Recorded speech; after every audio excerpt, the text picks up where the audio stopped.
Assalamualaikum, saya Dino Patijalal. Bulan Juli ini, Polri dan segenap bangsa Indonesia merayakan Hari Bayangkara yang ke-78. Kapolri telah menghimbau seluruh jajaran Polri untuk terus berupaya menjaga kepercayaan rakyat. Mengingat berbagai angin deras yang menerpa Polri belakangan ini, dalam video ini saya ingin memberi 3 petuah rakyat untuk polisi. Oke, saya tidak merasa mewakili rakyat Indonesia, tapi saya yakin apa yang saya katakan di sini cukup mewakili nurani dan harapan rakyat terhadap polisi.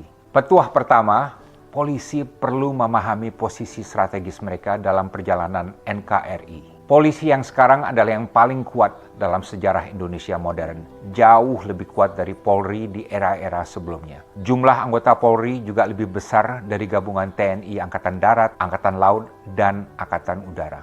Polri adalah angkatan polisi yang terbesar di Asia Tenggara, jauh lebih besar dari polisi di Thailand, Malaysia, atau Vietnam. Namun bukan saja yang terbesar, polisi di Indonesia jauh lebih powerful dari polisi di negara-negara ASEAN lainnya. Dan polisi Indonesia juga lebih powerful dari institusi lainnya. TNI, intelijen, kejaksaan, Kementerian Teknis, Bank Indonesia, BUMN, KPK, birokrasi, diplomat, dan lain sebagainya. Mengapa? Karena polisi bertugas menegakkan hukum yang menyentuh seluruh aspek kehidupan bangsa. Polisi menempati posisi strategis sebagai nexus atau titik lintas dari berbagai arus besar kehidupan bangsa kita.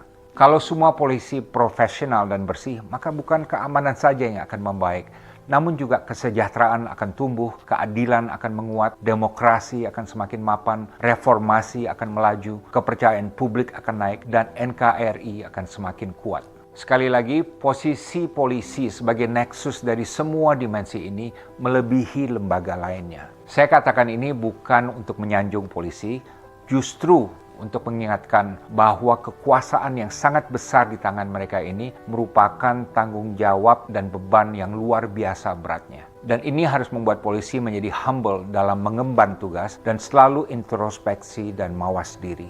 Banyak sekali pelajaran sejarah di mana institusi yang tidak bijak dalam mengembang kekuasaan akan jatuh tersandung. Ini pernah terjadi pada TNI, di mana setelah 30 tahun militer menguasai panggung politik melalui doktrin dui fungsi, dalam krisis 1998, rakyat akhirnya berbalik menentang TNI yang dinilai telah melakukan berbagai ekses kekuasaan, dan akibatnya TNI kemudian keluar dari panggung politik dan alhamdulillah kembali kepada marwah asalnya menjadi tentara profesional yang tunduk pada sipil dan mengambil posisi netral terhadap politik. Ini juga terjadi di Mesir dalam krisis politik tahun 2011 yang menumbangkan rezim Presiden Hosni Mubarak. Di mana pemicunya adalah kelakuan polisi yang sewenang-wenang, yang opresif, yang sangat korup, sehingga polisi menjadi sasaran amarah rakyat Mesir. Alhamdulillah, polisi Mesir sudah banyak berbenah diri sejak itu. Petuah kedua, polisi harus menjadi bagian dari solusi untuk meruntuhkan industri hitam hukum yang sangat kuat cengkramannya dalam negara kita. Yang saya maksud dengan industri hitam hukum di sini adalah suatu ekosistem di mana banyak penjahat yang berkolusi dengan oknum-oknum dalam berbagai institusi, polisi, kejaksaan, peradilan, birokrasi, dan lain sebagainya. Bagaimana caranya melawan industri hitam hukum ini?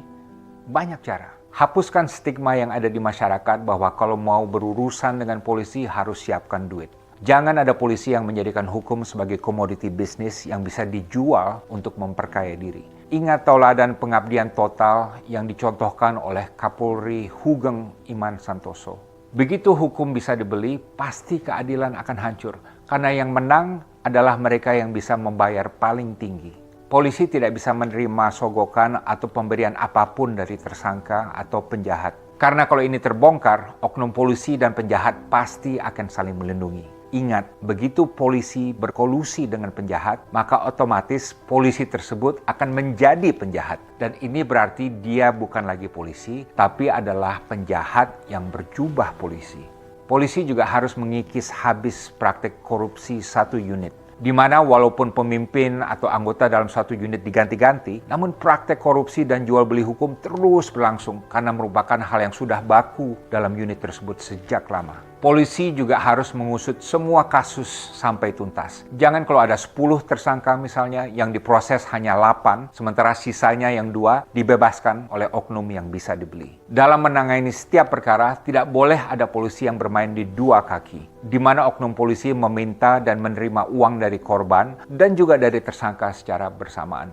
Jangan pula ada polisi yang gemar memelihara kasus untuk jangka waktu yang lama, dengan tujuan oknum polisi tersebut dapat menerima pembayaran dari kedua belah pihak selama mungkin. Polisi juga harus netral dan imun dari politik. Polisi harus peka terhadap politik tapi tidak boleh berpolitik. Tidak boleh ada polisi yang melobi partai politik untuk mendapatkan promosi jabatan, karena ini pasti akan menimbulkan kolusi yang buruk antara keduanya. Polisi juga harus tegas menepis ajakan parpol manapun untuk membantu mereka dalam kontestasi politik. Singkatnya, mengingat kekuasaannya yang sangat besar, polisi harus netral dan steril terhadap politik. Bersihkan juga sistem rekrut polisi agar 100% berdasarkan meritokrasi.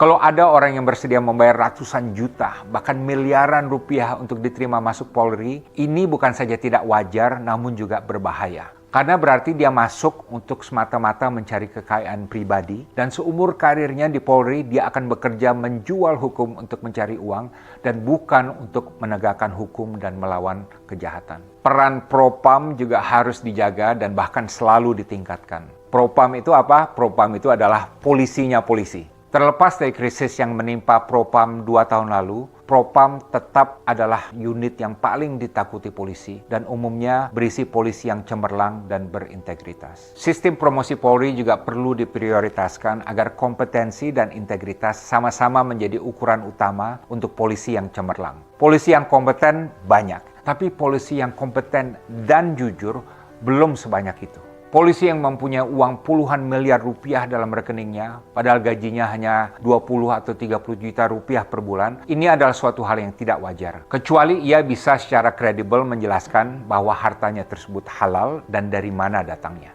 Polisi juga harus menerapkan kearifan dalam menegakkan hukum.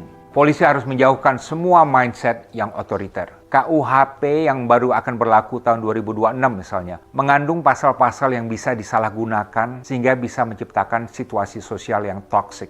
Sebagai contoh, kasus yang dulu menimpa musisi Ariel mungkin sesuai dengan hukum yang berlaku, namun pemenjaraan Ariel tidak sesuai dengan rasa keadilan. Di sini kita semua perlu hati-hati untuk menghindari terjadinya kemunafikan sistemik, di mana ada banyak orang yang akan terjerat hukum untuk hal-hal yang sebenarnya ranah pribadi yang bukan urusan pemerintah, sementara penegak hukum yang menjerat mereka juga banyak yang melakukan hal yang persis sama dalam kehidupan pribadi mereka. Petuah ketiga di abad ke-21 dan menghadapi berbagai tantangan yang sangat berat ini, polisi perlu memperkuat sense of purpose-nya. Saya sangat apresiasi program presisi yang diluncurkan oleh Kapolri untuk membenahi Polri. Saya ada usulan tambahan. Sebagai rakyat dan sebagai pembayar pajak, saya menganjurkan agar polisi dapat ditanamkan etos kerja dan jati diri sebagai nation builder. Mengingat posisinya sebagai institusi yang paling strategis menentukan keamanan, keadilan, kesejahteraan, dan demokrasi Indonesia.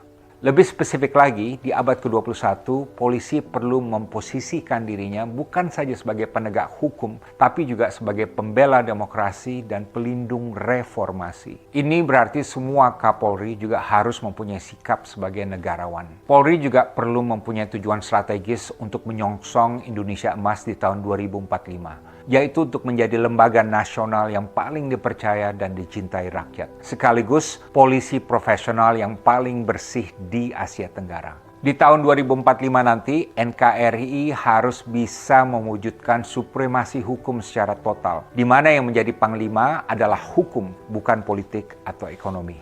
Saya paham mungkin banyak orang yang skeptis apakah ini bisa tercapai, namun saya optimis. Lihat saja sektor perbankan kita, yang sebelum Krismon tahun 1997 amburadul, minim peraturan dan minim kredibilitas. Namun setelah dibenahi secara gigih, kini telah berubah menjadi sektor yang paling padat dengan kepatuhan, kepatutan, dan transparansi. Dan semuanya untuk menjaga kepercayaan publik terhadap bank-bank di Indonesia. Hal yang sama juga terjadi pada TNI yang sewaktu gejolak reformasi tahun 1998 sempat babak belur Namun kemudian TNI berhasil berbenah diri sehingga kembali menjadi salah satu lembaga yang paling dihormati dan dipercaya di Indonesia.